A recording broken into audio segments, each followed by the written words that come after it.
Some shows make fun of the way people shop. South Park made shopping look like a disease. It made a superstore into a monster that could not be killed. It made a corporation kidnap a child and sew him into a product. It made a man rename himself after the word integrity and then spend 4 seasons proving he had none. It turned Black Friday into a medieval war with real casualties and no winner. It turned advertising into a sentient creature that learned to walk around in human skin and sit in classrooms and smile at teachers. Over the next few hours, we are going to walk slowly through the episodes where South Park looked at the way people buy things, the way companies sell things, and the strange, ugly space between those two facts where most of modern life quietly happened. The gnomes with the underpants, the mall that kept coming back, the economy that became a god, the mouse that beat a pop star bloody for asking too many questions. Welcome to East Park, let's get started. The underpants gnomes and the blank step. There is a particular kind of meeting that happens in offices all over the world, in boardrooms and conference rooms and startup lofts with exposed brick and whiteboards covered in colored marker. Someone stands at the front of the room. There is a presentation. The presentation has steps. Step 1 is usually something energetic, something about identifying an opportunity or disrupting a market or building a community. Step 3 is usually something like growth, profit, or scale. And step 2, if you look at it carefully, if you read the words that are actually written there rather than the words the presenter is saying out loud, is frequently a question mark dressed up in business language, a placeholder, a gap held open by confidence and momentum, and the hope that nobody in the room will notice that the most important part of the plan does not actually exist yet. South Park noted, and in December of 1998, in the 17th episode of its second season, the show produced what has since been described by at least one literary critic and economics professor as the most fully developed defense of capitalism ever aired on American television. The episode is called Gnome. It is about tiny creatures who steal underwear. It is also, quietly and precisely, about the gap between an idea and its execution, about the way that gap gets papered over with enthusiasm and authority, and about the surprising conclusion that large corporations are not necessarily the villains in that story. The episode begins in a way that most South Park episodes begin, with a situation that is slightly absurd but grounded in something recognizable. Mr. Garrison's job is under threat. The school committee has decided that teachers need to demonstrate their relevance, and Garrison has been told to have his students give presentations on current events. The boys, grouped together for the assignment with a jittery, coffee-addicted classmate named Tweak, are struggling to find a topic. Tweak suggests the underpants gnome. He tells the group that tiny gnomes sneak into his bedroom at night and steal his underwear. The other boys think this is just the coffee talking. Tweak's family runs a small coffee shop called Tweak Brothers Coffee. The shop is under pressure from a large chain called Harbucks, which is moving into South Park and threatening to drive the local business into the ground. Tweak's father, Mr. Tweak, is desperate. He needs public support. He needs the town to rally against the corporation on behalf of the little guy, the independent business owner, the man with integrity and roots in the community. He needs something to put in front of people that will make them feel something, that will bypass their rational mind and go straight to the part of them that wants to protect something small and familiar against something large and indifferent. He finds his vehicle in the school assignment. Mr. Tweak tells the boys what their presentation should be about. He tells them it should be about the threat that big corporations pose to small businesses. He frames it as civic duty. He frames it as the honest truth. He lets them believe the argument is there. And the boys, who are 9 years old and have no particular reason to doubt an adult who seems passionate and sincere, agree to deliver his message to the town committee on his behalf. This is the first layer of what the episode is actually doing. Before the gnomes have explained anything, before the underwear has been accounted for, the show has already introduced its real subject. The subject is manipulation through the appearance of authenticity. Mr. Tweak is not an honest small business owner fighting a corrupt corporation. He is a man using children, using their innocence and their credibility as young people who seem to have no agenda to deliver corporate messaging that serves his own financial interests. He is, in other words, doing exactly what he is accusing Harbucks of doing. He is packaging his greed in a frame that makes it look like something else. The town responds predictably. People hear the boys deliver the presentation. People feel the pull of the familiar argument, the small business versus the faceless corporation, the local roots versus the distant shareholder. People vote to keep Harbucks out of South Park. The proposition passes. Mr. Tweak is delighted. The boys feel they have done something meaningful. And then, late that same night, Tweak finally gets the other boys to come to his room and see the gnomes for themselves. The gnomes are real. They arrive in a small stream, carrying tiny tools, moving efficiently through the bedroom, collecting underwear, and loading it into bags. The boys watch. Cartman asks them directly what they are doing. The head gnome explains, with the practiced calm of a creature that has been asked this question many times, that they are collecting underpants. mess. Cartman asks why. The gnome produces a chart. The chart has 3 steps. Step 1, collect underpants. Step 2, a question mark. Step 3, profit. The gnomes stare at the question mark with the same blank certainty that the boys' classmates stare at it. Nobody seems troubled by the gap. The plan has a beginning and an end. The middle is simply not filled in yet. The gnomes take the boys back to their underground headquarters. The headquarters is enormous. There are enormous piles of underwear stretching out across a vast underground space collected over what appears to be decades. There are gnomes working in every direction. There are supervisors with clipboard. There is infrastructure. The gnomes have built an entire operational apparatus around the collection phase of a plan whose second phase does not exist. When the boys press them on step 2, the gnomes shrug. They say they are still working on it. They say that step 3 is profit, and they say this with complete confidence, as if the gap between collection and profit is merely a logistical detail that will resolve itself once enough underpants have been gathered. The scene is one of the funniest in the show's first 2 seasons. It is also, once the laughter settles, one of the more precise observations the show has ever made about how organizations justify their own existence. The gnomes are not stupid. They are not malicious. They are committed. They have spent what appears to be an enormous amount of time and effort building a complex operation. They have hierarchies and procedures and enormous physical infrastructure. Everything about the operation signals seriousness and purpose. The only thing missing is any clear connection between what they are doing and why it would produce the outcome they have stated as their goal. This pattern, the literary critic Paul Cantor pointed out in an academic essay that became one of the more cited analyses of a South Park episode, is not limited to the gnome. It is, he argued, the foundational logic of the dot-com bubble that was inflating around the episode when it first aired in December of 1998. Companies were being valued at hundreds of millions of dollars. Those companies had step 1, which was usually something about acquiring users or building platforms, and they had step 3, which was profit. Step 2 was largely assumed. The investors were the gnomes. The underwear was user data, or page views, or any of the other metrics that could be accumulated in enormous quantities without anyone yet explaining how accumulation would become revenue. Cantor's analysis focuses on the episode's treatment of the corporate question from a different angle. He argues that what the episode does, which is unusual for a show that is generally read as left-leaning in its cultural sensibility, is defend large corporations against the kind of sentimental, anti-corporate argument that Mr. Tweak is making. The gnomes, once they have shown the boys their operation, offer to explain how corporations work in exchange for the boys' underwear. The boys agree. The gnomes explain simply and directly that large corporations become large because they provide better products at lower prices. Quality and the value are why people choose them. The corporation does not force anyone to shop there. The corporation succeeds because it does a better job of meeting people's needs than the smaller alternative. This is the argument the episode ultimately lands on, and it lands on it through the mouth of Stan and Kyle at the town committee meeting. The boys return to the meeting. They tell the committee that they did not write their original presentation. They tell the committee that Mr. Tweak used them as tools to deliver his own message. They tell the committee that big corporations are not automatically bad, that the reason corporations grow is that they provide something people want, and that keeping Harbucks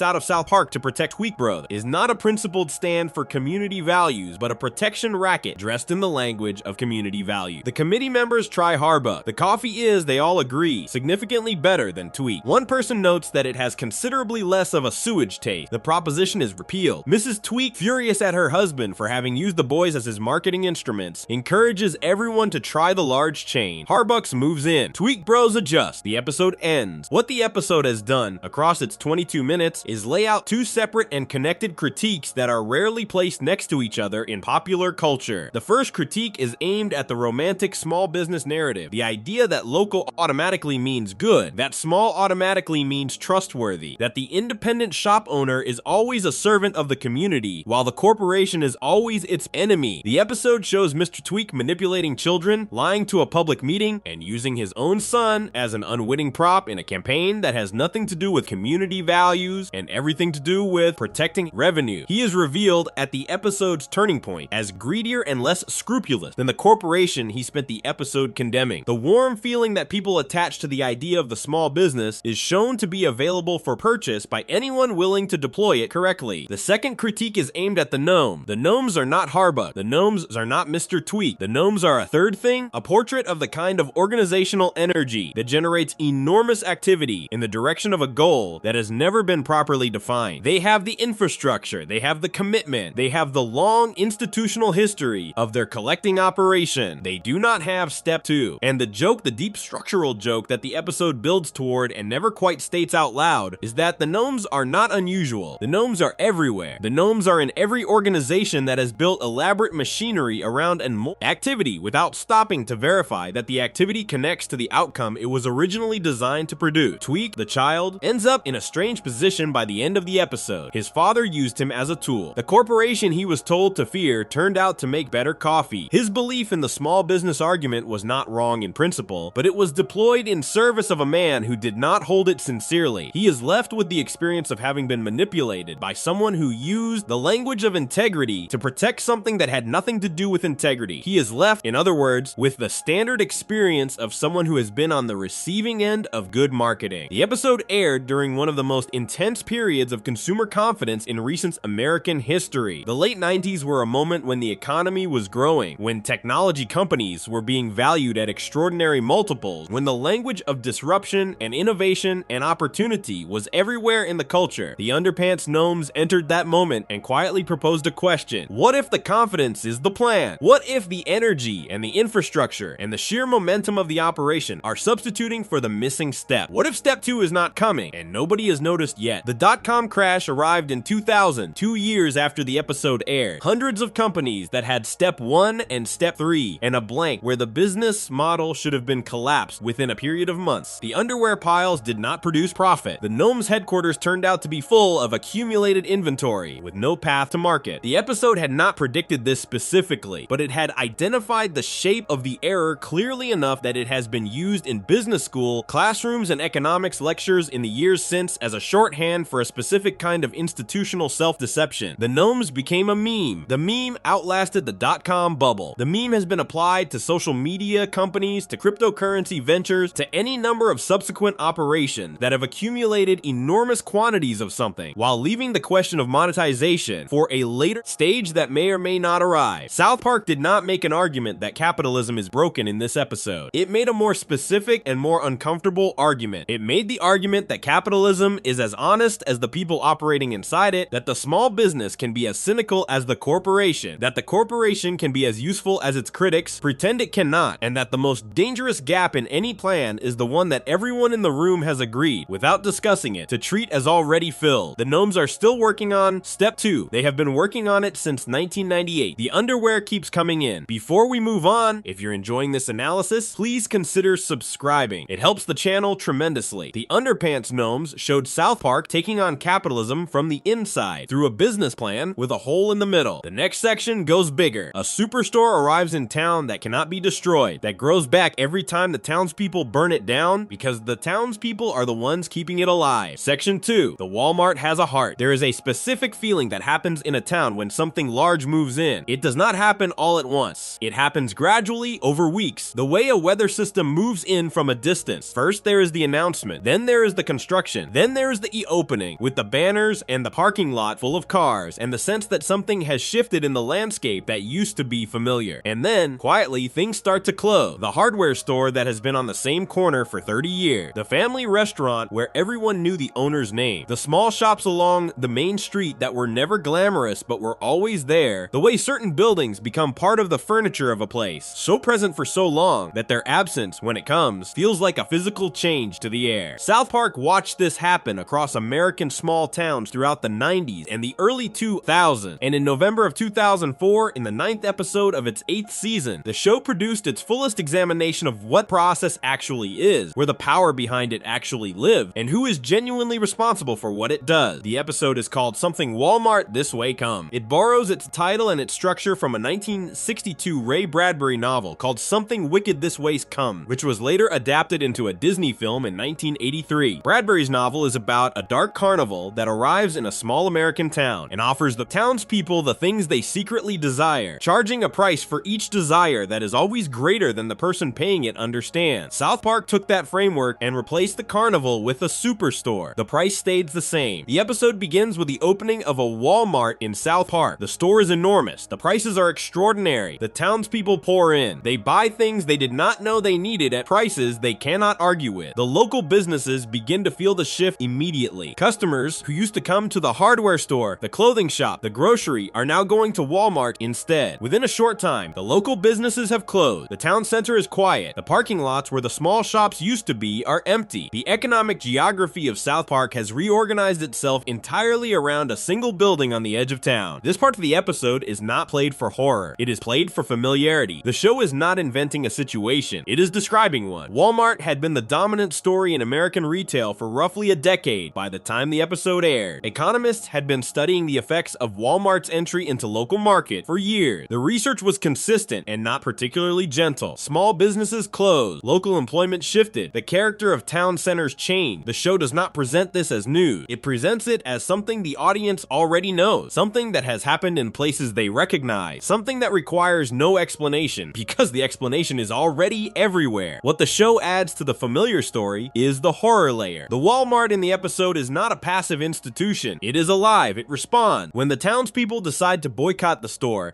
evolves. It adds new features. It lowers prices further. It becomes more attractive precisely in response to the effort to resist it. When a delegation goes inside to confront the store directly, the store begins talking to them. It speaks from a point deep inside its own architecture, from somewhere near its center. The voice is calm and certain and slightly inhuman, the way the voice of something very large and very old might sound if it decided to address something much smaller than itself. Stan and Kyle, trying to find a way to destroy the store, learn from a former Walmart employee that every Walmart has a self-destruct mechanism. The mechanism is hidden inside the store, behind a series of challenges and obstacles at the very center of the building. The boys fight their way through. They reach the center, and what they find there is not a machine. It is not a corporate control system. It is not anything mechanical at all. It is a mirror. The Walmart's heart is a mirror. The reveal is the episode's central argument, delivered visually and without explanation in the way that South Park's most precise arguments are usually delivered. The store's heart is the desires of the people looking into it. Randy Marsh understands this immediately. He delivers a speech to the assembled townspeople explaining that the Walmart was never the enemy. The Walmart was a reflection. It grew because they fed it. It closed local businesses because they chose to shop there instead of at local businesses. It became as large and as inescapable as it became because the townspeople, individually and collectively, kept making choices that made it larger and more inescapable. The Walmart did not do anything to South Park that the people of South Park did not ask it to do. The townspeople hear this, they understand it, they are moved by it, they vow to change, they will shop locally from now on. They will protect the character of their town. They will not let this happen again. They immediately go to Jim's Drugs, a local pharmacy on the other side of town. They pour into it. They spend their money there with the enthusiasm of people who have recently been converted to a cause. The camera pulls back, time passes in a brief sequence, and Jim's Drugs begins to grow. It adds sections. It expands its footprint. Its parking lot fills and expands. Its prices drop. Its product range widens. Its architecture begins to resemble something familiar. By the end of the sequence, Jim's Drugs looks exactly like Walmart. Same scale, same layout, same quality of light in the parking lot. The same force that animated the original store has simply migrated to a new host. The townspeople burn Jim's Drugs down. They watch it burn with the same conviction they brought to destroying the Walmart. And then Randy looks around at the group, nod, and says that they should probably not make that mistake again. Mr. Garrison agrees immediately. He suggests they all head over to True Value, and the episode ends with the entire crowd moving as one body in the direction of the next store, carrying the same desires that animated the Walmart, the same desires that inflated Jim's Drug, into a new container that will, by the logic of everything the episode has established, produce the same outcome. The joke lands because it is not really a joke. It is a structural observation. The cycle does not end because the townspeople destroyed the store. The cycle ends when the desire ends. And the desire, the episode is arguing, does not end. The desire is not a product of the store. The store is a product of the desire. This is the distinction that Randy grasps at the mirror and that the townspeople hear and understand and immediately fail to act on, because understanding the source of a compulsion is not the same as being free of it. The Ray Bradbury source material is worth sitting with for a moment because the parallel is specific. In Something Wicked This Way Comes, the carnival's power comes from the same place. The dark carnival does not create desires in the townspeople. It finds desires that are already there and offers to satisfy them. The man who wants to be young again, the woman who wants to be beautiful, the boy who wants to be powerful. The carnival simply holds up a mirror in roughly the same way that the Walmart holds up a mirror and says that it can give people what they already want if they are willing to pay the price. The price in Bradbury's novel is always some form of the self. The price in the South Park episode is expressed in a different currency, but it is recognizably the same transaction. Parker and Stone have spoken in various contexts about the episode's argument, and their position is consistent with the position the show takes across most of of its consumerism content. They do not think the corporation is innocent. They do not think the Walmart is simply a victim of public desire, but they do think the public desire is the foundational fact, and that any analysis of what large retailers do to communities that skips over the role of individual consumer choices is doing something slightly dishonest. It is finding a place to put the responsibility that is outside the self. It is making the mirror into the thing being reflected. The episode also contains a smaller, quieter argument inside its main one. Randy's reaction to the Walmart is not consistent throughout. He is, for most of the episode, one of its most enthusiastic customers. He makes several trips. He fills the car. He brings things home that he did not need and cannot explain why he purchased. He is a man who has been told that desire is the heart of the problem, and who is in the same breath acting entirely on desire. He understands the argument. He agrees with the argument. He keeps shopping. This is not played as hypocrisy in the cheap sense. It is played as accuracy. Randy is not a bad person. He is a person in a situation that human beings are generally not well equipped to handle, which is a situation where the most convenient option is also the one that costs the most in the long run. The show had been watching Walmart specifically for years. The company had been the subject of documentaries, congressional hearings, labor disputes, and community campaigns across the country throughout the decade before the episode aired. A documentary called Walmart, The High Cost of Low Price, was released the following year, in 2005, and made many of the same arguments about community displacement and labor exploitation that critics of the company had been making throughout the 90s. The public conversation about Walmart was well established by the time South Park engaged with it. What the episode adds to that conversation is the mirror. The documentary tradition tended to focus on what the company did, on its labor practices, its supplier relationship, its effect on local employment. South Park focuses on something the documentaries generally left in the background. It focuses on what the shoppers do. It focuses on the moment when the shopper, standing in the parking lot of an enormous store full of cheap goods, makes a choice. And it argues that the choice, repeated by enough people enough times, is what builds the store, grows the store, makes the store indestructible, and ensures that when the store is finally burned down, the same choice immediately begins building a new one in a different location. The Walmart's heart is a mirror. The mirror shows the viewer their own desires. The viewer breaks the mirror. The store dies. The viewer takes their desires to the next available container. The cycle continues. This is the argument South Park was making in 2004 about the biggest retail story in American economic life. It is an argument that has not aged poorly. The specific company being discussed has changed several times in the 20 years since the episode aired. The format has shifted from the big box store to the online platform to the same-day delivery service. The scale has grown. The mirrors are now inside phone. The desires are now being tracked and cataloged and fed back to the consumer in forms that are increasingly difficult to recognize as advertising. But the heart of it, the thing the episode located and held up for the audience to look at, is unchanged. The heart is still the same. It still shows you yourself. The townspeople are still on their way to true value. They have been on their way to true value for 20 years. They will arrive, and whatever they find there will grow in the warmth of their attention and their spending until it is large enough to block out the light, and they will stand in its parking lot, recognizing it, and they will burn it down, and they will get in their cars, and they will drive to the next one. Before we move on, if you're enjoying this analysis, please consider subscribing. It helps the channel tremendously. The Walmart episode showed what consumer desire looks like when it has no container. The next section shows what happens when a corporation decides to give desire a container on purpose, wrap it in faith, put a ring on it, and sell it to children through a pop group and a cartoon mouse who turns out to be something much older and much darker than anyone expected. Section 3. Mickey Mouse is selling sex. There is a particular kind of product that does not advertise what it actually is. It advertises something adjacent to what it actually is. Something cleaner and more acceptable. Something that parents will approve of and children will want, and nobody in the room will be able to object to without sounding like the problem. The product might be selling excitement, but it calls itself community. It might be selling desire, but it calls itself inspiration. It might be selling access to the attention of attractive young people, but it calls itself faith. The packaging is the mechanism. The packaging does not just conceal the product. The packaging is what makes the product work. Remove the packaging, and the product loses most of its power, because the product was never really about what was inside. It was about what the outside promised. South Park had been watching this mechanism operate across American consumer culture for years before it found the perfect vehicle. The vehicle arrived in the form of 3 young men from New Jersey who played instruments and wore purity rings and sold out arenas, and were managed ultimately by a company that had spent tiki dead building the most recognizable packaging in the entertainment business, the Jonas Brothers, and behind them, visible to Parker and Stone in a way that was not yet fully visible visible to the broader public, the company that owned them and their image and the emotional territory their music was designed to occupy. Disney. The Ring is the premiere episode of season 13. It aired on March 11, 2009. Kenny McCormick, whose romantic life is not usually a subject the show examines in any depth, has a new girlfriend. Her name is Tammy. Tammy has a reputation. The boys are aware of the reputation. Kenny is delighted by the reputation. He takes Tammy to a Jonas Brothers concert with specific intentions about what might happen afterward in a parking lot at a TGI Friday. The concert is enormous. The arena is packed. The girls in the audience respond to the Jonas Brothers the way audiences respond to performers who have been carefully designed to produce that response with complete physical and emotional abandon. After the concert, Tammy and several other girls are invited backstage. The Jonas Brothers are there, charming and sincere, wearing their purity rings prominently. They give the girls purity rings of their own. They tell the girls that the rings represent a commitment to abstinence, to purity, to a relationship with faith that supersedes the noise of the culture around them. The girls are moved. Tammy puts on the ring. Kenny, who has been watching this unfold with increasing horror, is handed a ring as well and told, with warm sincerity, that he should wear it too. He does, because Tammy asks him to. He walks out of the concert wearing a purity ring and not getting what he came for. Kenny becomes boring. This is the episode's first and most direct joke about what abstinence culture actually produces in practice, which is not elevated spiritual consciousness, but an absence of the thing that was generating the energy in the first place. Kenny stops being interesting to his friend. He starts watching Grey's Anatomy. He sits quietly. He is serene in the way that a drained battery is serene. The purity ring has not made him more Kenny. It has made him less Kenny. The thing the ring was supposed to protect turns out to be the thing that was making him worth spending time with. The other boys go looking for an explanation. They find it backstage at the Jonas Brothers' next appearance, and what they find is not what anyone watching the episode expects. The Jonas Brothers are in a room with their employer. Their employer is Mickey Mouse, not a representative of Disney, not a Disney executive in a suit. Mickey Mouse himself, the cartoon character, the round ears and the white gloves and the high cheerful voice that has been the face of family entertainment for most of the 20th century. Mickey Mouse is screaming at the Jonas Brothers. He is screaming about money. He is explaining, with a specificity that leaves no room for interpretation, exactly what the purity rings are for. The purity rings, Mickey explains, exist to allow Disney to sell sexual stimulation to young girls while maintaining complete deniability. The girls are sexually attracted to the Jonas Brothers. That attraction is the product. The music is the delivery mechanism for the attraction. The purity rings are the frame that makes the delivery acceptable to parents, to schools, to churches, to every institution that might otherwise object to the spectacle of young girls being deliberately aroused by a corporate entertainment product. The rings say to parents that this is wholesome. The rings say to faith communities that this is aligned with their value. The rings make the parents feel safe, and the parents feeling safe is what allows the product to reach the audience that Disney needs it to reach. Mickey is not subtle about this. He says it directly. He says that the rings allow him to sell sex to little girls and get away with it. He says that without the rings, parents would see what the concerts actually are and would not bring their daughter. He says that the Jonas Brothers are a machine for producing desire in a demographic that Disney has identified as commercially valuable, and that the purity rings are the thing that keeps the machine running without interference. He beats one of the Jonas Brothers for questioning this arrangement. He beats him with the casual authority of a man who knows that the contract is iron and that the person on the receiving end of the beating has no exit. The scene is shocking in the way that South Park's best scenes are shocking, not because of the violence specifically, which the show deploys frequently, but because of the clarity of the argument being made through the violence. Mickey Mouse is one of the most carefully protected brand assets in the history of American commerce. The character's image has been guarded by Disney's legal team with a consistency and a ferocity that is itself a subject of cultural commentary. The character appears on children's products, on theme park architecture, on the opening titles of a media company worth hundreds of billions of dollars. To put Mickey Mouse in a room beating a pop star while explaining the mechanics of using faith as a marketing wrapper is not just an offensive joke. It is a specific argument about who is actually running the machine and what they actually know about what the machine is doing. The argument is that Disney knows. The argument is that the Purity Ring campaign around the Jonas Brothers was not a sincere expression of the brothers' faith that Disney chose to support. It was a marketing decision made by people who understood the demographic they were selling to and who understood that young girls' desire for attractive young men was a commercially exploitable force that required the right kind of packaging to reach its full market potential. The packaging was religious. The packaging was specifically chosen because religious packaging makes the product immune to the kind kind of parental scrutiny that would otherwise shut it down. Parker and Stone were making this argument in March of 2009 when the Jonas Brothers were at the absolute peak of their commercial reach. The brothers had sold out arenas across the country. Their merchandise was everywhere. Their faces were on magazines and lunchboxes and the covers of entertainment publications aimed at parents as much as at children. They were the center of a cultural moment that had been carefully constructed by a company that had been constructing similar cultural moments since the days of Annette Funicello. Disney had done this before. Disney had built teen idols before. The Purity Ring version was a specific refinement of a practice that had been running for decades. The episode does not treat the Jonas Brothers as villains. This is an important part of how the argument works. The brothers in the episode are clearly uncomfortable with what they are being asked to do. They do not want to beat their drummer. They do not want to lie to young girls about what the rings mean. They are constrained by a contract and by a corporate relationship that gives them no real power to refuse. They are themselves a product designed and packaged and deployed by a company that views them the way it views any other asset, as something to be managed and maintained and eventually replaced when it stops generating return. Their discomfort is part of the episode's broader generosity. The show is not saying that everyone inside the machine is the machine. It is saying that the machine is the machine and that the machine has a face and the face is the mouse. Kyle and Cartman expose Mickey at the concert by leaving a microphone on while Mickey delivers his explanation of the strategy. The crowd hears it. The parents hear it. The Christians who were told the rings were about faith hear Mickey say what he actually thinks about their faith. He says, among other things, that Christians are stupid for believing in a talking dead guy. The crowd turns on him. Mickey, cornered, transformed. He grows. He breathes fire. He begins destroying Denver. The episode does not linger on this. It treats the transformation as the natural consequence of exposing what has been hidden. The thing underneath the packaging finally becoming visible in its actual proportion. The Jonas Brothers leave the stage. The girls remove their ring. Tammy and Kenny remove their ring. They go to TGI Friday. The parking lot delivers what the parking lot was always going to deliver. And then Kenny contracts syphilis and dies, which is the episode's final, precise joke about the consequences of removing protective packaging without replacing it with anything. The Purity Ring was a lie, and removing the lie does not automatically produce wisdom. It produces Kenny in a parking lot at TGI Friday. What the episode traces across its 22 minutes is the complete mechanism of faith-based marketing. The mechanism requires a product that generates desire. It requires packaging that makes the desire acceptable to the people who would otherwise prevent access to the audience. It requires a corporation that understands the distinction between what the product is and what the packaging says the product is. And it requires the audience to never look behind the packaging, to accept the wrapper as the contents, to feel that the ring on their finger is the thing the company told them the ring represents. South Park was not alone in noticing this. Cultural critics had been writing about the commodification of Christian values in American entertainment for years. The abstinence industry, the purity ball movement, the specific cultural moment of the mid-2000s when evangelical Christianity and mainstream pop culture found an arrangement that served both of their needs had been examined from several angles in the press and in academic writing. What South Park added was Mickey, the personification of the company as its own oldest and most recognizable character, made monstrous and honest in the same moment, is the move that makes the episode's argument stick in a way that a more measured analysis would not. Corporations do not usually have faces. That is part of what makes them difficult to hold accountable. The decisions that produced the Jonas Brothers Purity Ring campaign were made by groups of people in meeting, informed by market research and demographic analysis, and brand strategy documents that nobody outside those meetings will ever read. The decision was not made by a single person in a room beating a musician, but the effect was the one that Mickey describes in the episode. The effect was exactly what he says it was. The ring made it possible to sell the product to the audience that the product was designed for. The ring was the mechanism. The faithity was the packaging. The packaging was the plan. Mickey returns to Valhalla to slumber and feed. The news reporter says at the end of the episode, he will be back. The packaging will return. It will be different packaging next time, a different frame, a different set of values to borrow and deploy. But the mechanism will be the same. It is always the same. Find what people hold sacred. Find a way to put your product inside it. Sell the sacred thing back to them at a price they are willing to pay because it does not feel like paying. The mouse understood this. The mouse has always understood this. The mouse has been in that room with those contracts for a very long time. Before we move on, if you're enjoying this analysis, please consider subscribing. It helps the channel tremendously. Mickey Mouse used faith as packaging for desire and sold it to children at scale. The next section moves to a bigger question. What happens when an entire economy becomes a religion, when spending becomes sin and austerity becomes atonement, and when the only person willing to actually pay for for everyone's mistakes is a 9-year-old boy from Colorado who gets nothing in return. Section 4. Margaritaville and the religion of spending. There is a moment in most economic crises when the language shifts. The shift is subtle at first. The newspapers stop talking about policy failures and start talking about behavior failure. The economists stop discussing structural problems and start discussing personal responsibility. The question stops being what did the system do and starts being what did the people do. And beneath that question, barely hidden, is another question that sounds less like economics and more like theology. What did the people deserve? The crisis, in this framing, is not a malfunction. It is a judgment. The economy did not break. The economy saw what the people were doing and responded accordingly. The recession is not a problem to be solved. It is a punishment to be endured, and the path out of it is not stimulus or restructuring or policy reform. The path out of it is atonement. South Park watched this language emerge in the months following the 2008 financial crisis and produced an episode that named it with a directness that almost no other piece of cultural commentary managed at the time. The episode is called Margaritaville. It is the third episode of season 13. It aired on March 25th, 2009, roughly 6 months after the collapse of Lehman Brothers and the beginning of what would become the most severe global recession since the 1930s. It won the Emmy Award for Outstanding Animated Program that year, and what it did in 22 minutes of animated television was take the religious language that had been quietly colonizing economic discourse and make it visible, literal, and devastating. The episode begins with Randy Marsh. Randy has been watching the news. Randy has been watching the economy collapse in real time, the way millions of Americans were watching it in the autumn and winter of 2008, with a combination of confusion and dread, and the specific helplessness of someone who does not fully understand the mechanism of the thing that is hurting them. Randy responds to this confusion in the way that Randy always responds to confusion, which is to develop a position with total conviction and then pursue it with the energy of a convert. Randy's position is that the economy is a living entity and that it is angry, not malfunctioning, not respond to structural pressure, angry. Randy believes that the economy has looked at the behavior of the American consumer, has assessed the spending patterns of the past decade, and has decided that a correction is not sufficient. What is required is a reckoning. The economy has been disrespected. The economy has been taken for granted. People spent money they did not have on things they did not need. And the economy, which Randy treats with the reverence a medieval peasant might bring to a discussion of the weather god, has decided to make them pay. Randy begins dressing in sheets. He tells his neighbors that they need to stop spending entirely. He stands on a corner and delivers a speech about the sins of consumerism that is structured exactly like a sermon, with the same cadences, the same escalation toward judgment, the same implicit promise that suffering now will produce redemption later. He tells the townspeople of South Park that they have been living in excess, that the economy is watching them, that the only way to restore the economy's trust is to demonstrate through austerity that they have understood the lesson. He is, in every functional sense, a prophet. He is performing the role of the prophet with complete sincerity and complete unawareness that he is performing a role at all. The townspeople respond the way townspeople in South Park always respond to a passionate and confident message, which is to agree immediately and completely. They put on sheets, they stop spending. They sit in their homes in biblical-looking robes and practice the economics of penitence. The town grows quieter. The businesses grow emptier. The mood is one of collective fasting, of a community that has agreed to suffer together as an expression of its understanding that it deserves to suffer. Meanwhile, Stan Marsh has a problem that is more immediate and less theological. His father bought a Margaritaville blender, a specific and expensive brand of margarita-making equipment associated with the singer Jimmy Buffett, and Stan has been asked to return it to the store. The return takes him into a sequence that becomes the episode's second major argument, running parallel to the religious argument and intersecting with it at the end. Stan goes to the store. The store tells him he needs to go to a bank to get a refund. The bank tells him he needs to go to a financial services company. The financial services company tells him he needs to contact a treasury department. The treasury department tells him to go to a government office. Each step in the chain takes him further from the original transaction and deeper into a bureaucratic architecture that has no center, no human being in charge, no place where the decision was made and could therefore be unmade. The sequence is about how financial systems distribute responsibility until responsibility disappears. The Margaritaville blender was bought on credit. The credit was packaged and sold and repackaged and sold again, the way that mortgage-backed securities were packaged and sold and repackaged and sold again in the years leading up to the 2008 crisis. By the time Stan reaches the end of the chain, the refund he is seeking would require unwinding a financial instrument that has been divided among so many investors and institutions that no single entity can authorize characterize the reversal. The blender, an object worth a few $100s, has become structurally significant to a financial system that has no mechanism for undoing what it has done with the original purchase. There is a man at the end of the chain, in a long white robe, who holds the document that contains all of the transactions. He is seated at a desk that is elevated above the floor. He speaks with the measured authority of a judge or a priest. He examines the document. He shakes his head. The transaction is too dispersed. It cannot be reversed. The blender stays bought. The credit stays owed. The system has absorbed the transaction completely and will not give it back. Stan walks out with nothing. This is the episode's argument about the mechanics of the crisis itself, as distinct from its argument about the cultural response to the crisis. The financial instruments that collapsed in 2008 had been built with exactly this quality of irreversibility. The mortgages had been bundled and sliced and distributed across the global financial system in ways that made it impossible to identify where any specific risk actually lived. When the underlying assets began to fail, the distributed nature of the risk meant that the failure was also distributed, that it appeared in places and in forms that the people holding the instruments did not recognize as connected to the original loan. The system had been designed to make money flow in. It had not been designed with any corresponding mechanism for flowing it back out when the underlying assumptions turned out to be wrong. Kyle is the other half of the episode. Kyle watches the town descend into austerity and becomes convinced that the approach is wrong. He does not believe the economy is angry. He does not believe spending is sin. He believes that the recession is a practical problem with practical solutions, and that the most practical solution available is to get people spending again, because spending is what an economy runs on, and an economy that is not running is not recovering. He tries to make this argument to the townspeople. The townspeople, wearing their sheets and practicing their penitence, are not receptive. Randy tells him that he is not understanding the deeper spiritual reality of the situation. Kyle decides to prove his point. He gets a credit card. The card has no spending limit. He begins paying off the debts of everyone around him. He pays off the town's debts. He pays off Randy's Margaritaville purchase. He goes further. He begins paying off the debts of people he does not know. The financial obligations that have been accumulating across the broader economy, moving through the same chain of banks and financial services companies and treasury offices that Stan navigated, except in the opposite direction. He keeps paying. He maxes the card. He maxes several cards. He pays until there is nothing left to pay. The economy recovers. The spending resume. The townspeople remove their sheets and go back to their lives, restored to financial function by a sacrifice they did not see being made on their behalf. Kyle is carried home on a stretcher, exhausted, financially ruined. The visual language is specific and deliberate. He is carried in the position of Christ being taken down from the cross, horizontal, arms slightly extended, head falling to one side. The people around him do not really understand what he did. They are grateful in the abstract way that people are grateful for things that happen to them without their participation. Nobody thanks him with any particular directness. Nobody acknowledges the cost of what he paid. The parallel being drawn is not subtle. Kyle is the episode's Christ figure, sacrificing his own financial well-being to redeem the debts of a community that did not earn the redemption and will not fully understand what it received. The economy is the episode's God, capricious and powerful and interpreted by self-appointed prophets like Randy, who have no actual insight into its will but enormous confidence in their ability to speak for it. Austerity is the episode's religious practice, a ritual of suffering that is performed not because suffering will actually produce the desired outcome, but because suffering is what penitence looks, and penitence is what the theology of the moment demands. The episode's specific genius is in how it handles Randy's art. Randy is not presented as stupid, or at least not only stupid, he is presented as someone who has genuinely looked at a frightening and incomprehensible situation and reached for the nearest framework that gives it meaning. The nearest framework available in American culture for the idea that suffering is deserved, that excess requires punishment, that atonement through deprivation is the path to restoration, is religious. It has always been religious. The Puritan tradition in American culture has always been available as a lens for economic event. The language of fiscal responsibility has always carried a moral charge in American public discourse. Randy is not inventing the framework. He is just wearing it very visibly. Parker and Stone have noted in interviews that the Margaritaville episode came together quickly, written and produced in the compressed time frame that the show operates in, responding to a cultural moment that was developing in real time. The specific target of the episode was the discourse around the crisis rather than the crisis itself. The crisis was a financial event with causes that economists and journalists were documenting. The discourse was a cultural event, the way Americans were processing the crisis, the language they were using to assign responsibility, the moral weight they were attaching to spending and saving and debt. The show was watching the discourse and noticing that the discourse discourse had a shape that was not economic at all. The shape was religious. The Margaritaville blender sits at the center of all of this. It is a specific named, real object associated with a specific cultural identity, the Jimmy Buffett world of Margaritaville, of beaches and drinks and deliberate relaxation, of a consumer lifestyle built around leisure and pleasure and the temporary suspension of responsibility. Randy bought it at the height of the spending era. He bought it because he could, because the credit was available, because the culture around him was telling him that buying things was not just acceptable but expected. And then the era ended and the blender became the symbol of everything that needed to be atoned for. The visible evidence of the excess, the thing that had to be returned even though the system had no mechanism for taking it back. Stan never returns the blender. The system absorbs it. The transaction Stan. The atonement Randy performs in his sheets does not undo the blender. Kyle's sacrifice does not undo the blender. The blender is bought. The blender is always bought. The economy recovers and the blender is still on the counter and the next season of spending begins. The economy is not angry. It never was. It is a system made of human decisions, and human decisions made it fail, and human decisions will make it work again. And the religious framework that Randy builds around it is a comfort and nothing more, a way of making the incomprehensible feel like it has a logic, a way of giving people a practice when what they actually need is a policy. Kyle understands this. Kyle pays the price for understanding it. Nobody thanks him. The sheets come off. The Margaritaville runs again. And somewhere in the financial services chain, in a room with elevated furniture and a man in a white robe, all of it has already been packaged and sold to someone who does not yet know what they are holding. Before we move on, if you're enjoying this analysis, please consider subscribing. It helps the channel tremendously. Margaritaville showed what happens when economic crisis gets dressed in religious language and a town mistakes atonement for analysis. The next section moves into different territory, into a South Park that has stopped laughing at individual episodes of consumer foolishness and started asking a much larger question. What happens when advertising stops being a thing you see and becomes a thing that sees you, that learns to walk around in human skin, that sits in your child's classroom, and that has been quietly replacing the news for so long that nobody can tell the difference anymore? Section 5, the ads became alive. There is a specific moment in the history of advertising when the industry stopped trying to reach people and started trying to become people. The shift did not happen overnight. It happened across years, across the gradual accumulation of technologies and techniques that allowed advertising to move out of the designated spaces where it had always lived, the billboards and the commercial breaks and the full page spreads, and into the spaces where people went specifically to escape it, the news feed, the search result, the article recommendation, the podcast recommendation, the influencer's living room, the spaces that looked like conversations and felt like conversations and were, in their underlying architecture, transactions dressed as conversation. The industry had a name for this. It called the practice native advertising, or sponsored content, or branded storytelling. The names changed regularly. The mechanism stayed the same. Make the advertisement indistinguishable from the thing the audience came to find. Make it look like information. Make it look like journalism. Make it look like a friend recommending something because the friend genuinely believes in it rather than because someone paid the friend to believe in it. South Park had been watching this happen across the first 15 years of the 21st century, and in the 19th season, across 3 episodes aired in November and December of 2015, the show produced its most ambitious and structurally complex examination of what advertising had become. The 3 episodes are Sponsored Content, Truth in Advertising, and PC Principle Final Justice. They form a continuous arc that begins as a satirical look at native advertising and ends at something closer to a science fiction horror story about the relationship between commercial media and human cognition. The arc introduces a character who is not a character. It builds a conspiracy that turns out to be less a conspiracy than a description of something already happening, and it makes its central argument through a school newspaper, a handicapped kid who can only tell the truth, and a girl named Leslie who is not a girl at all. The season's broader arc involves gentrification, political correctness, and the arrival of a new principal at South Park Elementary named PC Principal, a large, physically intimidating man who enforces progressive language norms with the energy of someone who has confused social justice with personal dominance. PC Principal is himself a product of a cultural moment, a figure who embodies the way that progressive values had become, in certain institutional contexts, another form of authority rather than a challenge to authority. He arrives at the school and immediately begins reshaping it according to his own sense of what the culture should look like. He is, from the beginning, someone whose convictions serve his own need for control as much as they serve the values he claims to hold. Jimmy Valmer is the editor of the school newspaper, the Super School Snooze. Jimmy is one of South Park's most consistently honest characters, a kid with a physical physical disability who works hard, takes his responsibility seriously, and has a particular relationship with language that comes from his experience as a stand-up comedian. He understands the difference between what words say and what they mean. He understands the difference between the surface of a communication and its intention. This makes him, in the context of Season 19's argument, the right person to notice what nobody else has noticed about the media landscape around him. The first episode of the arc, Sponsored Content, begins with a conflict between Jimmy and PC Principal over a word in the school newspaper. A first-grade student has used the word retarded in an opinion piece. PC Principal wants it removed. Jimmy, who is himself physically disabled and who has chosen this word to describe his own condition, refuses. The conflict is about editorial independence, about who has the authority to decide what a newspaper says. But the conflict is also the episode's opening move in a larger argument about the relationship between institutional authority and the control of information. While the argument about the newspaper is developing, something else is happening in the background. The parents of South Park are beginning to notice something strange about their experience of reading news online. They sit at their computers and they cannot tell the difference between the articles they came to read and the advertisements placed around, in between, and within those articles. Steven Stotch, Butter's father, goes down what the episode calls a rabbit hole. He clicks on something that looks like a news story. It leads to something that looks like another news story. He clicks again. Each click takes him further into a space where the content is indistinguishable from the advertising, where the advertising is indistinguishable from the content, where the entire architecture of the experience has been designed to make the distinction irrelevant. He sits at his desk for hours. He cannot find his way back to something he is certain is real. The episode then delivers its central reveal. A girl named Leslie, who has been a background presence in the season up to this point, is identified by Jimmy as an advertisement, not a person who works for an advertising company, not a person who promotes product, an advertiser, a sentient piece of commercial content that has taken human form and infiltrated the school. Leslie looks like a student. She behaves like a student. She sits in class and raises her hand and has conversations in the hallway. She has the appearance and the social behaviors of a real person, but she is an advertisement built to look like a person, placed in the environment where young people spend their time, designed to influence the people around her in ways they will not recognize as influence because they believe they are talking to a friend. The reveal works on two levels simultaneously. On the surface, it is a piece of absurdist science fiction, the kind of premise South Park uses to make an argument that would be too direct to land if it were stated plainly. But beneath the surface, it is a precise description of something that was already happening in 2015 in a form that most people had not yet learned to recognize. Influencer marketing was in the process of transforming the relationship between personal recommendation and commercial transaction. People with large social media followings were being paid to present products as personal choices, to embed advertising inside the narrative of their own lives, to make the distinction between what they genuinely believe and what they were being paid to say functionally invisible to their audiences. The advertisement had not literally taken human form, but it had found human hosts, and it was operating through them in ways that were structurally identical to what the episode was depicting with Leslie. PC Principal's relationship with Leslie becomes the arc's most precise piece of characterization. He is protective of her. He feels connected to her. He cannot see what she is because he has been designed by the same forces that created her not to see it. The episode reveals that PC Principal's entire worldview, his commitment to political correctness, his enforcement of progressive language norms, his sense of himself as a force for positive cultural change, has been shaped and maintained by advertising. The corporations that benefit from a culture of enforced sensitivity, that profit from the fragmentation of audiences into demographic groups, each with their own set of approved messages, have cultivated PC Principal the way a gardener cultivates a useful plant. He is not their employee. He is their product. He believes sincerely in what he believes. The sincerity does not make him free. Jimmy's newspaper becomes the episode's symbol of what genuine information looks like, in contrast to the advertising-saturated landscape surrounding the newspaper contains no advertisement. Jimmy has refused every offer. A representative from an insurance company approaches him and offers him an enormous sum of money in the range of $26 million to place a single advertisement in the paper. Jimmy declined. The offer is not about the money specifically. The offer is about the principle. If Jimmy's newspaper takes one advertisement, it becomes the same as everything else. It becomes a space where the reader cannot be certain that what they are reading is what it appears to be. The value of the newspaper is precisely its freedom from that uncertainty. The moment the uncertainty enters, the value disappears. The group of men who approach Jimmy after he declines the insurance company's offer are former journalists. They are not affiliated with any publication. They are not employed by any media company. They are the remnant remnant of a profession that has been almost entirely replaced by the thing that advertising became when it learned to look like news. They have been operating underground, trying to find ways to preserve the practice of telling people things that are true without the architecture of commercial interest distorting the telling. They tell Jimmy what they know about Leslie and about the broader operation she is part of. They tell him that the advertising has been evolving, that it has been developing strategies for surviving in environments that try to exclude it, that it has been learning to disguise itself more effectively every time a new form of resistance emerges. The second episode of the arc, Truth in Advertising, expands the conspiracy into the broader media landscape. It establishes that the sentient advertising is not operating through individual characters like Leslie alone. It has colonized the news itself. The reporters and anchors delivering information to the public are not, in most cases, consciously aware that they are delivering advertising. The advertising has become the environment they operate in, the assumptions they bring to their work, the framing that feels natural to them because it has always been there. They are not lying. They have simply lost the ability to distinguish between the things they know because they investigated them and the things they know because the commercial architecture of their industry has shaped their perception of what is worth investigating and how. The episode makes a specific argument about the mechanism by which this happens. It does not argue that journalists are corrupt in the simple sense of being paid to say false things. It argues something more difficult, which is that the commercial structure of media shapes what counts as a story, what angle a story takes, what gets emphasized and what gets left out, what voices get amplified and what voices get ignored, in ways that serve the interests of the entities that fund the media without any individual journalist needing to make a conscious choice to serve those interests. The corruption is structural. It is built into the environment. The journalists breathe it. It shapes their judgment in ways they cannot easily see because it shapes their judgment about what counts as judgment. Jimmy can see it. Jimmy can see it because his newspaper has no advertising, which means his newspaper has no commercial structure shaping his sense of what a story is. He has nothing to protect. He has no relationship to maintain with any entity that has the power to withdraw funding. He can tell the truth about a thing without first checking whether the truth about that thing is compatible with the interests of the people who pay his bills, because nobody pays his bills. He is 11 years old and he runs a school newspaper, and he is, in the logic of season 19, the closest thing to a free press that the town of South Park has. PC Principal's arc across the 3 episodes moves him from an antagonist to something more complicated. The moment when he finally sees what Leslie is, when he looks at the photograph of the two of them together, and the camera pulls back to reveal that the photograph is itself an advertisement for State Farm Insurance, is one of the more quietly devastating images in the season. He has been in a relationship with an advertisement. He has been shaped by an advertisement. The values he has been enforcing, the culture he has been building, the authority he has been exercising, have all been downstream of a commercial interest that he was never aware of and never consented to serve. He is not a villain. He is a person who was used, carefully and completely, by a force that learned to use people by learning to look like the things people care about. The season finale PC Principal Final Justice resolves the arc in a way that is simultaneously satisfying and deliberately incomplete. The sentient advertising is confronted. The conspiracy is exposed. PC Principal shoots Leslie. The advertising does not disappear. The episode ends with PC Principal delivering a speech about the new enemy facing the town, a force that is bigoted and dangerous and almost invisible. And as he speaks, the camera cuts to a computer user being bombarded with pop-up advertisements. The enemy is still there. The enemy was never going to be defeated by shooting one of its instances. The enemy is the architecture. The enemy is the commercial structure of information itself. And the commercial structure of information is not a character that can be shot. It is a system that has been built over decades and that has become so deeply embedded in how information moves through the culture that removing it would require dismantling most of the infrastructure that media runs on. The arc is the show's most structurally ambitious consumerism argument because it does not locate the problem in a single institution or a single practice. The Walmart episode located the problem in consumer desire. The Mickey Mouse episode located the problem in corporate cynicism. The Margaritaville episode located the problem in the cultural frameworks people use to make sense of economic events. The season 19 arc locates the problem in information itself, in the way that commercial interests have learned to colonize the spaces where people go to find out what is true. It is an argument about epistemology as much as it is an argument about advertising. It is an argument about how people know what they know and about what happens to a community's ability to make decisions when the information it uses to make those decisions has been quietly and systematically shaped by forces that benefit from specific decisions being made. Jimmy's newspaper is still being delivered delivered door to door. The men in expensive suits are still trying to buy a placement. The advertising is still learning. It has been learning for a long time. It has gotten very good at looking like the thing next to it. It has gotten very good at sitting in classrooms and raising its hand and answering questions correctly and being liked by the people around it. It has gotten very good at looking like a girl named Leslie who is just trying to get through the school day the same as everyone else. It is not a girl named Leslie. It has never been a girl named Leslie, but it has been in the classroom for long enough that the distinction is starting to feel academic to the people sitting next to it. And that feeling, that slow erosion of the certainty that there is a distinction worth making, is the most valuable thing the advertising has ever produced. Before we move on, if you're enjoying this analysis, please consider subscribing. It helps the channel tremendously. The sentient advertising of season 19 showed what consumer manipulation looks like when it has learned to wear a human face. The next section pulls back to something louder and more visible, a three-part war fought with swords and catapults and betrayal over whether children will spend their Christmas money on a PlayStation or an Xbox, and what that war reveals about the medieval machinery hiding underneath every retail season. Section 6. Black Friday is a war. There is a day in the American calendar that does not officially exist. It has no federal recognition. It has no historical significance. No treaty was signed on it. No battle was won. No founding document was produced. It is not a holiday in any traditional sense of the word, meaning it does not commemorate anything. It does not ask for reflection. It does not carry any cultural weight beyond the purely commercial. And yet it is, by most measures of participation and attention and cultural saturation, one of the most significant days in the American year. It has its own name, its own mythology, its own tradition, its own casualty. People have been injured on it. People have been killed on it. Stampedes have happened. Fights have broken out in parking lots at 4 in the morning. People have waited in lines that stretch around city blocks in temperatures well below, freezing for the opportunity to spend money at a discount on things they could have purchased at a slightly higher price any other day of the year. The day is called Black Friday. It arrives the morning after Thanksgiving. And it is, in the logic that South Park applied to it across 3 episodes in November of 2013, a war. The Black Friday trilogy is season 17's 7th, 8th, and 9th episodes titled Black Friday, A Song of Ass and Fire, and Titties and Dragons. The 3 episodes were originally planned as 4, with a 4th part that was eventually cut, and they were conceived as a single continuous story that Parker and Stone produced across an extremely compressed production schedule, the same schedule they always operate under, writing and animating each episode in the week before it aired. The trilogy is a parody of Game of Thrones, the HBO fantasy series that was at the peak of its cultural dominance in 2013, and it uses the visual language and structural conventions of medieval epic to frame the events of a single retail weekend in a Colorado mountain town. The choice put those two things together, the HBO fantasy series and the Black Friday shopping event, is not arbitrary. The choice is the argument. The argument is that the two things are already the same thing. The medieval epic and the retail event share the same architecture of faction loyalty, betrayal, resource competition, and violence in service of acquisition. South Park is not imposing the Game of Thrones frame onto Black Friday. It is revealing the frame that was already there. The setup is familiar from both sources. The boys want gaming consoles. The new generation of consoles has just been announced. There is the PlayStation 4 and there is the Xbox One. Both are expensive. Both will be available at significant discounts on Black Friday. The boys cannot afford to buy them individually, but if they pool their money and coordinate their efforts, they can acquire enough units for the whole group to play together online. The question is which console? This is not a trivial question in the world of the episode. The console choice is a commitment. It determines your faction. It determines your allies and your enemies. It determines the shape of your entire social and competitive landscape the foreseeable future. Choosing a console in the universe of the episode is structurally identical to swearing loyalty to a house in a medieval kingdom. It is an act with consequences that extend far beyond the object itself. The boys divide. Cartman leads the PlayStation faction with the organizational energy and moral flexibility that Cartman brings to everything he organizes. Stan leads the Xbox faction with a slightly more principled but less strategically sophisticated approach. Each faction begins recruiting allies, building coalitions, making promises they may or may not intend to keep, and preparing for the moment when the mall opens its doors and the competition for discounted units begins. The preparations look exactly like war preparation. There are maps, there are strategic meetings, there are alliances forged and tested, there are betrayals planned and executed. Kenny switches sides at a critical moment in a sequence that directly parodies a specific Game of Thrones storyline involving a character named Robb Stark and an event called the Red Wedding. Kenny is killed for the betrayal. This is not unusual for Kenny, but the manner and the context give his death death in this episode a specific weight that most of his deaths do not carry. Running parallel to the children's story is Randy's story, and Randy's story is where the episode's most direct argument about Black Friday lies. Randy has decided to take a seasonal job as a security guard at the South Park Mall. His stated reason is that he wants to earn a little extra holiday money. His actual reason, which the episode makes clear almost immediately, is that working as a security guard at the mall will give him access to the building before the doors open on Black Friday morning. He will be inside when the crowds arrive. He will have positional advantage. He will be able to acquire the items he wants at the discounted prices before the general public has a chance to compete for them. He is not taking a job. He is infiltrating a position of institutional trust that in order to gain a competitive advantage in a consumer event. He is, in the language of the Game of Thrones parody, a spy placed inside the castle wall. The mall security guard scenes are the episode's most precise satire of the Black Friday phenomenon because they take seriously the perspective of the person whose job it is to manage the event from the inside. The head of mall security, a veteran guard named Dave, delivers a briefing to his team that is structured exactly like a military commander's pre-battle address. He has been through previous Black Friday. He has the scars. He describes what the crowds are like when the doors open, the pressure that builds in the hours before, the specific way that ordinary people transform in the context of a retail event that has been designed to produce competitive urgency. He does not describe shoppers. He describes a force of nature, something that arrives on a specific morning and does what it does regardless of what the people caught up in it might have intended when they woke up that day. Dave is not exaggerating. The episode is not exaggerating. The Black Friday events that it was responding to had included, in the years leading up to 2013, multiple deaths and dozens of serious injuries across the United States. In 2008, a Walmart employee in Valley Stream, New York, was killed when a crowd of approximately 2,000 shoppers broke down the store's front doors and trampled him. The employee's name was J. Dimatai Damor. He was 34 years old. He died on the floor of the store while people stepped over him to reach discounted merchandise inside. Several shoppers were reportedly angry when the store announced it would be closing due to the death because the closing interfered with their ability to complete their purchases. The episode does not reference this event specifically, but the event is part of what the episode is responding to. The event is part of what made Black Friday by 2013 not just a retail occasion but a cultural phenomenon that required examination. The children's story and the adult story intersect at the level of motivation rather than plot. The boys want gaming console. The adults want discounted merchandise of various kinds. The specific objects of desire are different. The structure of the desire is identical. Both groups have organized themselves around the acquisition of objects at a reduced price in a way that has come to resemble military mobilization. Both groups have made alliances that will be tested under the pressure of the event. Both groups have decided in advance of the event that what they want is worth the difficulty of obtaining it, and that the difficulty is, if anything, part of the appeal, part of what makes the acquisition feel like an achievement rather than a simple transaction. This is the argument the trilogy is making about Black Friday that goes beyond the obvious observation that shopping frenzies are absurd. The absurdity is the surface. The argument is about what manufactured scarcity does to people, about how the retail calendar has learned to produce the psychological conditions of genuine scarcity without the genuine scarcity. The discounts on Black Friday are real, but they are also controlled. The supply of discounted items is limited not by any actual constraint on production, but by a deliberate retail decision to create the conditions of competition.